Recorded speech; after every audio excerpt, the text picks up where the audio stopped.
وويل لكل أفاك أثيم يسمع آيات الله تتلى عليه ثم يصر مستكبرا كأن لم يسمعها فبشره بعذاب أليم وإذا علم من آياتنا شيئا اتخذها هزوا أولئك لهم عذاب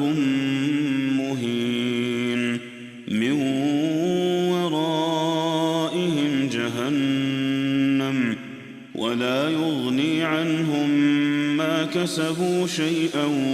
ولا ما اتخذوا من دون الله أولياء ولهم عذاب عظيم هذا هدى والذين كفروا بآيات ربهم لهم عذاب من رجز أليم الله الذي سخر لكم البحر لتجري الفلك فيه بأمره ولتبتغوا من فضله ولعلكم تشكرون وسخر لكم